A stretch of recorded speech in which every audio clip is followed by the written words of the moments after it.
Hey everyone, and welcome. If you're living with diabetes, or you're just starting to learn about managing your blood sugar, you're in the right place. Today, we're tackling a big question. Can you eat rice if you have diabetes? And the answer is yes, but with a crucial caveat. It's all about choosing the right kind of rice. I know, you've probably heard that carbs are the enemy and rice is loaded with them. But cutting out entire food groups can be really tough, and often it's just not necessary. Rice is a staple food for so many cultures, and it can absolutely be part of a healthy, balanced diet, even with diabetes. So, what's the secret? It's all about understanding something called the glycemic index, or GI, and the glycemic load, or GL. We'll break those down in a minute. But first, I want to make it clear, you don't have to banish rice from your plate. In this presentation, I'm going to walk you through the top 5 best rice varieties for people with diabetes. We'll look at their nutritional benefits, those all-important GI and GL numbers, and even some easy cooking tips. We're talking about brown rice, black rice, red rice, wild rice, and a special type of basmati that might surprise you. Ready to learn more? Let's jump in. Understanding diabetes and carbohydrates. First things first, let's get a basic understanding of diabetes and how carbohydrates work in your body. Diabetes, whether it's type 1, type 2, or gestational diabetes, all boils down to a problem with insulin. Think of insulin as a key. This key unlocks your cells so that glucose, the sugar from the food you eat, can get inside and give you energy. With type 1 diabetes, your body simply doesn't make that key. No insulin. With type 2, your body either doesn't make enough insulin, or your cells become resistant to it. Like the key doesn't quite fit the lock anymore.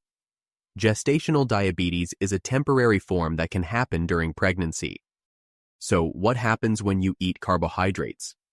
Your body breaks them down into that glucose we talked about. The glucose enters your bloodstream, and your blood sugar levels rise. This is where the glycemic index and glycemic load become important. Think of the glycemic index, GI, as a speed rating. It's a scale from 0 to 100 that tells you how quickly a food raises your blood sugar. High GI foods, those 70 and above, are like a sugar rush. They're digested super fast and cause a big spike. Low GI foods, 55 and below, are more like a slow and steady release. The glycemic load, GL, is even more useful. It takes into account both the GI and how many carbohydrates are actually in a serving of that food. A GL of 10 or below is considered low, while 20 or above is high. For someone with diabetes, choosing low GI and low GL foods is a game changer for keeping blood sugar levels stable. And here's a pro tip. Fiber is your friend. Fiber helps slow down that glucose absorption, preventing those dramatic spikes. So, with all that in mind, which rice varieties are the best choices? Let's find out. Top 5. Best rice varieties for diabetics. Alright, let's get to the good stuff. The top 5 rice varieties that can be part of a healthy diabetic diet. Number 1. Brown rice, the whole grain. Champion. Brown rice is a whole grain. That means it has all the good stuff. The bran, the germ, and the endosperm. White rice, on the other hand, has had the bran and germ stripped away, taking a lot of the nutrients with it. Brown rice is packed with fiber, about 3.5 grams in a cooked cup, plus magnesium, manganese, selenium, and B vitamins. All these nutrients play a role in keeping you healthy and helping manage blood sugar. Now for the important numbers. Brown rice has a GI of around 50-55 and a GL of around 11 to 13. That puts it in the medium GI, low GL category, much better than white rice, which can have a GI of 70-80 and a GL over 20. Studies have actually shown that swapping white rice for brown rice can improve blood sugar control and may even lower your risk of developing type 2 diabetes. To cook brown rice, you'll need a bit more time than white rice, about 45-50 minutes. Use a 2.1 ratio of water to rice. And here's a tip. Soaking the rice for 30 minutes beforehand can help it cook faster and give it a nicer texture. You can use brown rice anywhere. Throw it in with your favorite stir-fry. Use it as a base for a healthy bowl with veggies and protein. Now, some people find brown rice a bit chewier than white rice. What do you think? Let me know in the comments if you're a brown rice fan. Number 2. Black rice, the antioxidant powerhouse. Black rice, sometimes called forbidden rice, because it used to be reserved for royalty in ancient China, is this amazing deep purple-black color. And that color is a clue to its nutritional power. Black rice is loaded with antioxidants, especially anthocyanins. These are the same pigments that give blueberries their superfood status. It's also a good source of fiber, iron, and even protein. Its GI is around 42-45, and its GL is around 9-10. Low GI, low GL. Those antioxidants are fantastic for protecting your cells from damage and reducing inflammation, which is really important for managing diabetes complications.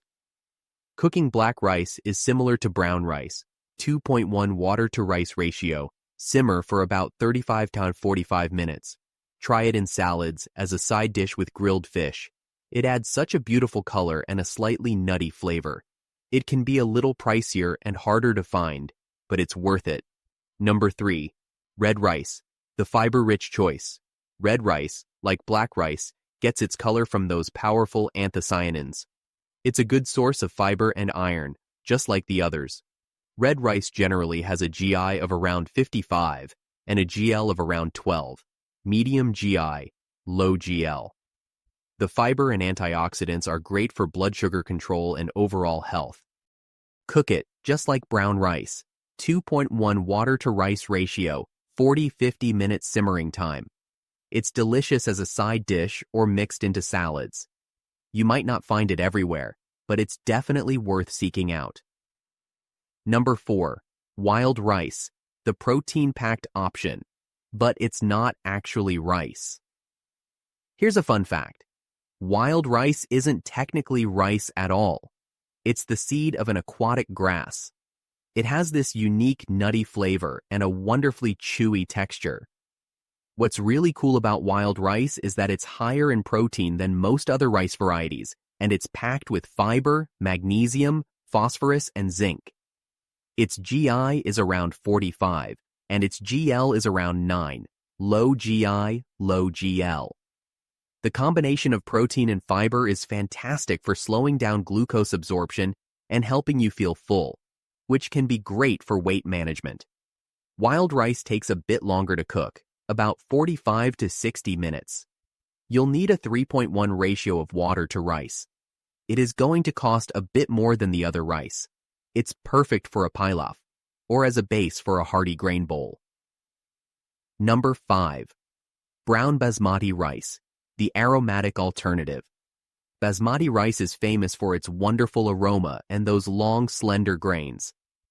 Now, white basmati rice is pretty high on the GI scale, but brown basmati rice is a completely different story. Brown basmati rice keeps that bran layer, giving you fiber, B vitamins, and magnesium. It has a GI of around 50-58 and a GL of around 12-14. That's medium GI and moderate GL, and significantly lower than white basmati. So you can still enjoy that delicious basmati flavor and texture, but with a much better impact on your blood sugar.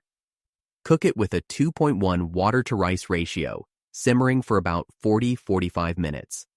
It's the perfect rice for curries, or alongside grilled chicken or fish. Just make absolutely sure you're buying brown basmati, not white. Other important considerations for a diabetic diet. Okay, we've covered the 5 best rice choices, but there are a few more really important things to keep in mind. First, portion control is key. Even low GI rice should be eaten in moderation. A good serving size for someone with diabetes is about 1/2 to 1 cup of cooked rice. Second, a balanced diet is essential. Rice should be just one part of a meal that includes plenty of non-starchy vegetables. Think broccoli, spinach, peppers, lean protein like chicken, fish, or beans, and healthy fats like avocado or olive oil. Third, listen to your body. Everyone responds to food differently.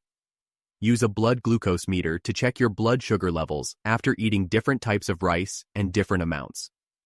This will help you figure out what works best for you. And finally, please talk to your doctor or a registered dietitian. They can give you personalized advice and help you create a meal plan that's tailored to your specific needs and health goals. So, there you have it. You absolutely can enjoy rice as part of a healthy diabetic diet. By choosing whole grain, low GI options like brown rice, black rice, red rice, wild rice, and brown basmati rice, you can keep your blood sugar levels in check and still savor this delicious and versatile food. Remember, portion control, a balanced diet, and monitoring your own body are the keys to success. If you found this helpful, please give it a like, share it with your friends and family, and subscribe for more tips on living well with diabetes. And I'd love to hear from you. What are your favorite ways to enjoy rice? Let me know in the comments below. Thanks for joining, and I'll see you in the next video.